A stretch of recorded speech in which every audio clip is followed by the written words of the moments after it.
everyone, and thank you for coming to gw-ear.com. Today I'm going to teach you how to make a fire in winter. Today it's minus 4 degrees and there's no wind, so it's going to be a little easier. When you're building a fire, you need three things. You need oxygen, fuel, and heat. And the first thing you want to do is find what we call tinder. Tinder burns very easily. Newspapers, Kleenex, things like that. But when you're in the mountains and you don't have access to paper or other things, you can use trees. And the best trees are pine trees and birch. And in Japan, there's a lot of white birch. This tree.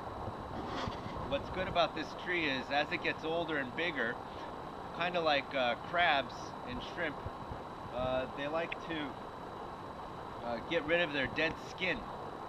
And this bark, the dead skin, as you can see, it's kind of like coming off. This bark has a lot of oil in it, natural oil, and it burns very easily. When you go into the mountains, whenever you find one of these, you want to take off as much of this as possible. Now, you might think that this is not good for the tree, but actually the tree, it's actually good for the tree because this is all dead skin. So in Japan, if you think of, if you get like a skin scrub, you're just taking off dead skin.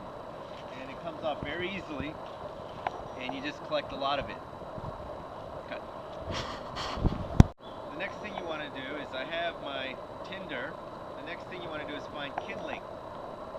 Kindling you can think of as small twigs. This is tinder. So tinder burns very quickly. You need a little more fuel on top to keep the fire going. When you're in the mountains, there are different types of trees, and for building fires, you need to think of two things. There are tall branch trees, like these. This is a tall branch tree, and this is a low branch tree. As you can see, the branches are low, and branches are very good.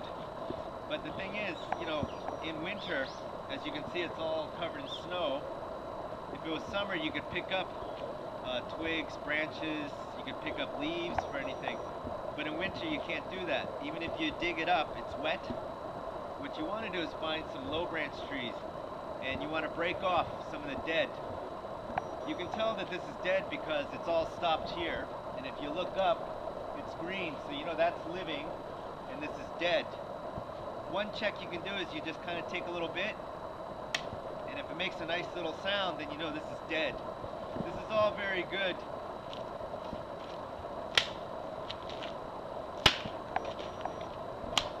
Kindling. So you got your tinder and your kindling. And what you want to do is you want to get a nice build-up from small to little. So this is a little thick. This is very good.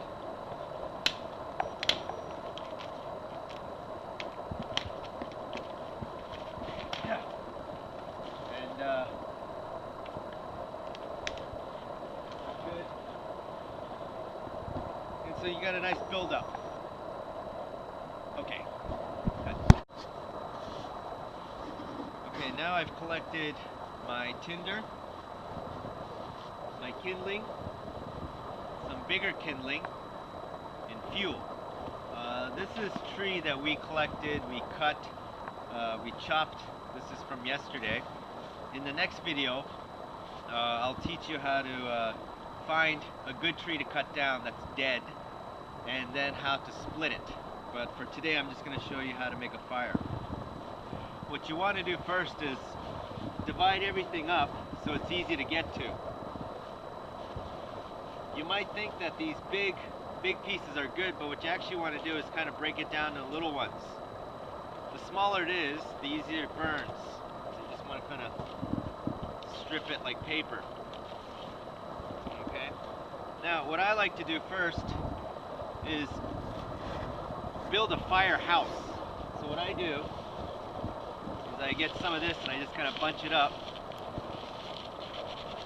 And the more you bunch it up, the more it gets smaller and smaller. I like to put it down there. Then I like to get my kindling and just kind of put it up. And what I'm trying to do now is build a house, or what we call a fire teepee. And I guess easy way to understand that is trying to make a pyramid of all this. Because once you start the fire, you just want to light it and let it go. Most people, they make mistakes where they have everything, but they don't organize, and then they're constantly blowing and they're constantly in a rush. But if you prepare first, then it becomes very easy. So I'm just going to build a bit, and as I build, I'm just going to put a little more on. I'm going to build again, and all this is all dead and dry, so it should burn fairly easily. Still got some more just in case. Get the rest of it. There you go. There you go. If it's windy, if it's really windy, in winter, some of these trees, you can actually take the entire bark off into big pieces, like this. This also burns very well, but it's very good as a windshield if you got wind. If you got wind coming, you can put it down like a windshield. So just for us, I've got 3 of them as a windshield. And what this does is it forces all the heat to come out of one place.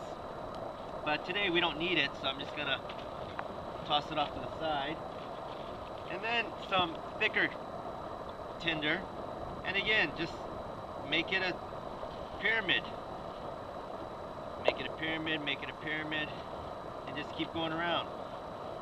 And again, what you don't want to do is rush. You just want to relax and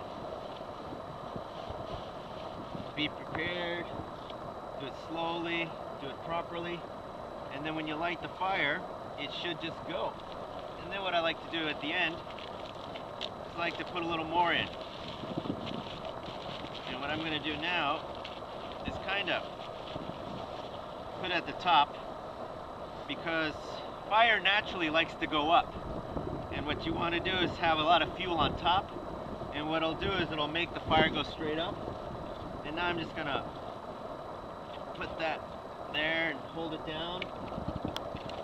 We're actually very lucky today because there's no wind, and so it'll stay. But again, if you do have wind, you can always use this. Now, there are many fire starters. There are steel rods, but today we're going to use a lighter. And what I recommend is a turbo lighter. This is a simple 300 yen lighter. It's turbo, so even if it's windy, you can still get heat. And now what I'm going to do is I'm just going to light it.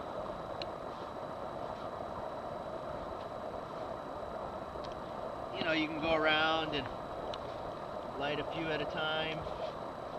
Get down there, and as you can see, because there's so much oil in the bark, that the smoke is actually black, and that's the oil.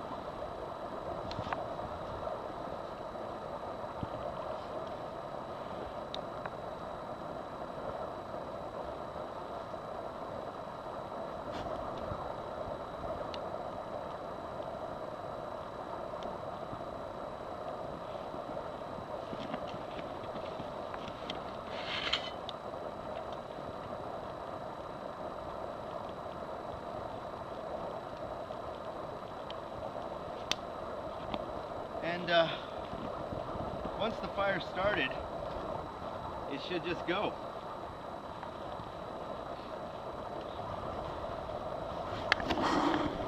Another important thing is in winter, especially when you have snow, we've actually dug a fire pit, but if you're going on snow, you need a base of logs, because if you try to build a fire on snow, the moisture in the snow is going to pull away all the heat.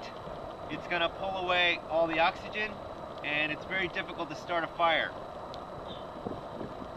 Once you get a decent fire going, then you can go for your regular fuel, the big logs.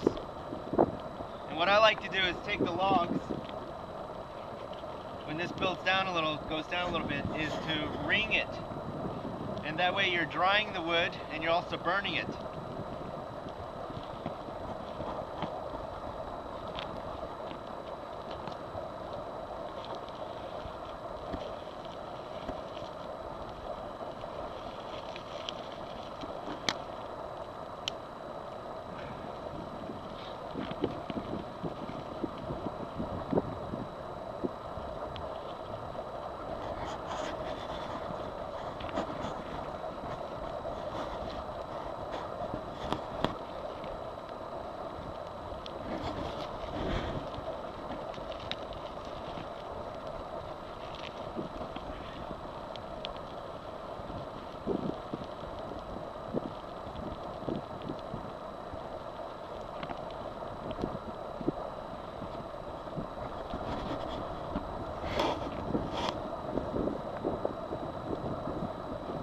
how you start a fire.